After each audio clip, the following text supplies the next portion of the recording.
everyone, I hope you're all well and surviving lockdown. So, the weather is a bit miserable, the parks are closed, and most importantly, Gymboree is closed. What are we to do? Today I'm going to show you how to make a mini Gymboree at home. Now, you don't need a huge big playroom and lots of equipment. I'm going to show you how to do it in a very small space with things that you probably have at home. So, here are some ideas. You can make a tent and a tunnel using your wash line. What are we targeting? Spatial awareness. So you can hang something colorful over the sides of the wash line. You can hang some scarves inside.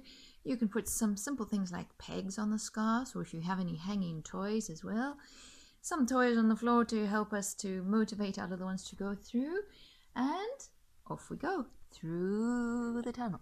You can also come inside, make it a bit bigger and make it into a tent. You can look at what's ever on your scarf. You can bring your torches in and do a little bit of torch play with lights. Here we go.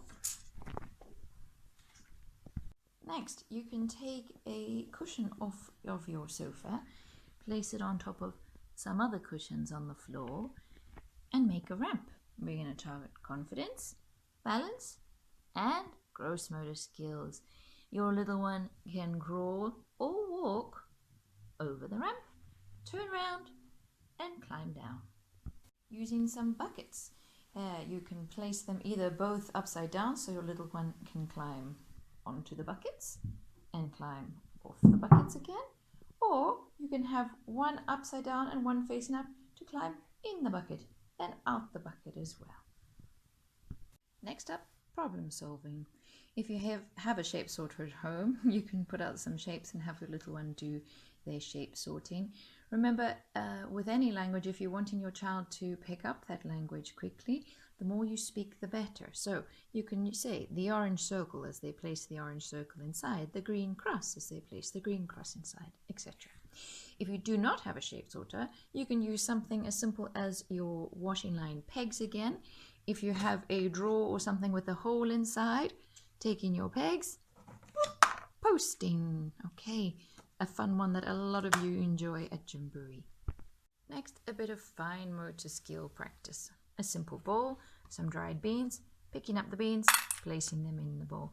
A metal bowl makes a nice noise as well. Lots of fun keeping busy hands busy. So most of you will not have a crawligator or a balance beam at home, but I'm quite sure that a lot of you have these little colorful squares.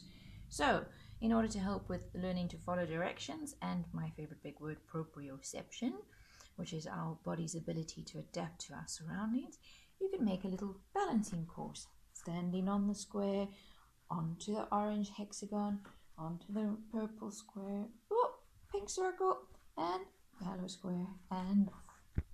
Working on that spatial awareness again, your table covered with a simple cloth or something more exciting if you have it, helping your little one to be aware of the distance between themselves and the things around them. So, crawling under the table. Oh, maybe you'll find something fun under there. You can also end off with a little bit of curiosity stimulation, as well as a lesson in object remnants. Take your simple stacking cups or towels, or any cups that you have, even the Tupperware from the kitchen cupboard, hiding things underneath, showing our little ones that we don't have to see something to know that it's there, especially mum. And always remember with your little ones, it's quality as opposed to quantity of time that we spend with them. So, like in our Gymboree class, the more involved you are in activities, the more involved they will be too. So kick off and have some fun with them on this little obstacle course at home. We miss you and hope to see you soon. Lots of love.